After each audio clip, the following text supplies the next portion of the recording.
Hello guys, welcome to our YouTube channel Rahul BPC या best English professional class. And आज मैं जो class में जो बताने वाला हूँ वो है वर्ड मीनिंग के ऊपर। क्या है? वर्ड मीनिंग के ऊपर। क्योंकि मैं आज जो बात करने वाला हूँ वो वर्ड मीनिंग के ऊपर बात करने वाला हूँ, क्योंकि जो डेली यूज किए जाते हैं, जो कॉन्वर्सेशंस में जो वर्ड यूज किए जाते हैं, तो आज हम उसके बारे में बात करने वाला हूँ।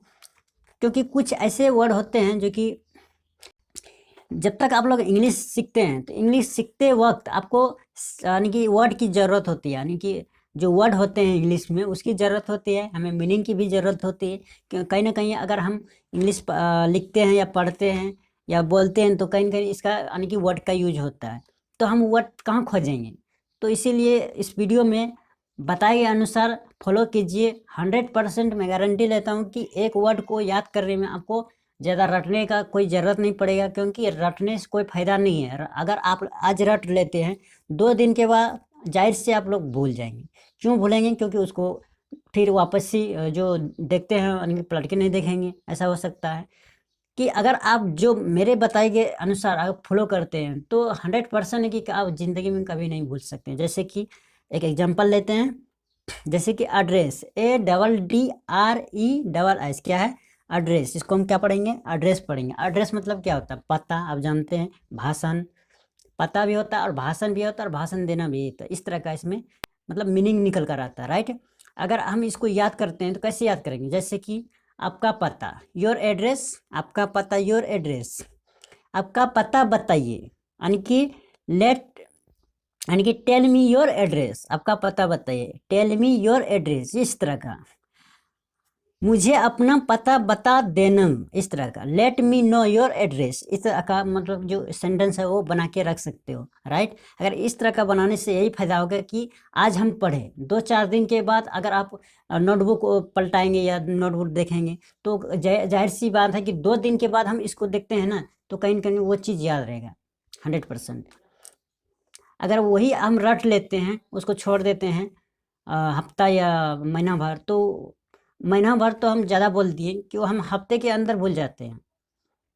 तो इस तरह का नहीं करना है, इस तरह का मतलब याद रखना है, इस तरह का, इस टाइप का याद रखना है। जैसे कि जितना याद करोगे और जितना इस तरह का सेंटेंस बनाओगे आपका हैबिट जो है वो प्रैक्टिस जो वो ग्रो होते हुए चले जाएगा, राइट। यहाँ तक समझ गए? कोई दिक्कत नहीं। अब चलते हैं आर्टिकल्स। आर्टिकल्स जो होते हैं ARTICLE, क्या है आर्टिकल्स? मतलब क्या होता है?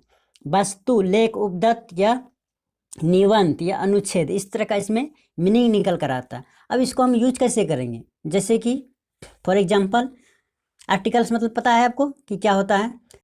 जैसे कि फॉर एग्जांपल मैंने यहाँ पे कुछ एग्जांपल लिया है, जैसे कि लेख रूसी में लिखा हुआ था।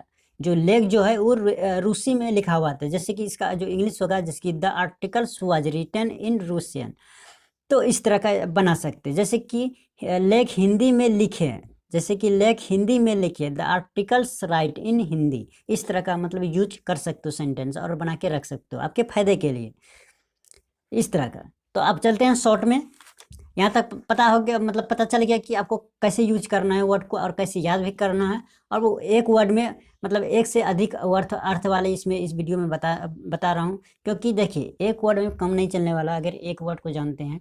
उसी तरह अगर एक से अधिक शब्द वाले अर्थ को जानते हैं तो कहीं ना कहीं आपका ही फायदा है। जैसे कि फॉर एग्जाम्पल, जैसे कि यहाँ पे बैलेंस, क्या है बैलेंस? बैलेंस मतलब क्या होता है? संतुलन।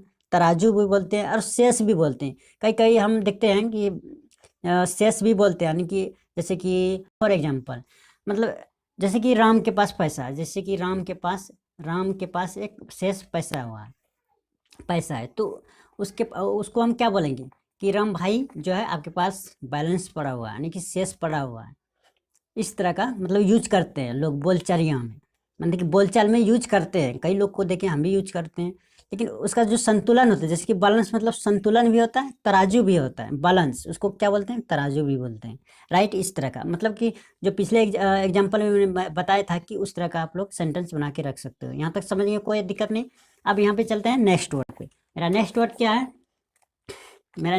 क्या है? एजुकेशन। क्या है? एजुकेशन। एजुकेशन मतलब क्या होता है? शिक्षा, पढ़ाई या शिक्षण, इस तरह का इसमें मीनिंग निकल कर आता है।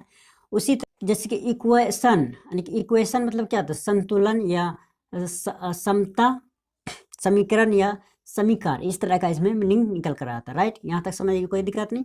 अब चलते हैं नेक्स्ट वर्ड। नेक्स्ट वर्ड क्या है? ABSTEMIOUS, इसको हम क्या पढ़ेंगे? ऑब्स्टीमियस मतलब क्या होता है?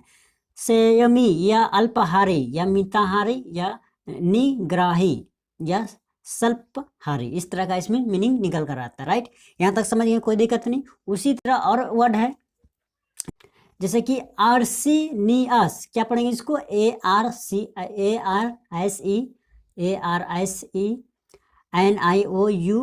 इस तरह का। मतलब कि इसका मतलब क्या होता है? आर्सी, इसको क्या पढ़ेंगे हम? आर्सिनियस मतलब क्या होता है? जहरीला या गुद्दा, इस तरह का इसमें मीनिंग निकल कर आता है। राइट, उसी तरह नेक्स्ट वर्ड क्या है? नेक्स्ट FACETIOUS, इसको हम क्या पढ़ेंगे? फसीसस, क्या पढ़ेंगे इसको? फसीसस मतलब क्या होता है? हम यहाँ पे जो TIOU का जो यूज कर रहे हैं वो सस कर रहे हैं। यानी कि मैंने पिछले एग्जाम्पल में यानी कि पिछले वीडियो में मैंने बताया था कि TI के बारे में, यानी कि टी का उच्चारण के बारे में, यानी TI को हम क्या पढ़ते हैं, यानी कि TIOU को हम क्या पढ़ते हैं। अगर उस वीडियो को नहीं देखें तो जरूर देख लेना, डिस्क्रिप्शन में दे दूंगा या आई बटन पे मिल जाएगा, वहाँ से आप देख सकते हैं। नहीं तो चैनल पर जाकर, वीडियो पे जाकर आप वहाँ पे सर्च कर सकते हो। राइट, यहाँ तक समझ में आ गया, कोई दिक्कत नहीं। अब इसको हम क्या पढ़ेंगे? फसीसस, क्या पढ़ेंगे? FACETIOUS, क्या पढ़ेंगे? फसीसस मतलब क्या होता है? विनोदी या मजाकिया बोल सकते हो इसको, मजाकिया भी बोल सकते हो, हंसमुख या ठिठोलिया, मतलब इस तरह का इसमें मीनिंग निकल कर आता है। मैंने बता दें कि एक वर्ड, मैंने आज का जो क्लास जो है वो क्या क्लास था कि एक वर्ड से, मतलब कि जो एक वर्ड में बहुत सारा मीनिंग, यानी कि हम इसको अगर बोलते हैं तो क्या बोलते हैं? एक से अधिक अर्थ वाले शब्द, इस तरह का इसका बोलते हैं। तो आज इसके बारे में समझे कि एक वर्ड में किस तरह का मीनिंग, मतलब कि कितना मीनिंग होता है, यानी कि एक से अधिक अर्थ वाले शब्द होते हैं। राइट, यहाँ तक समझ गए?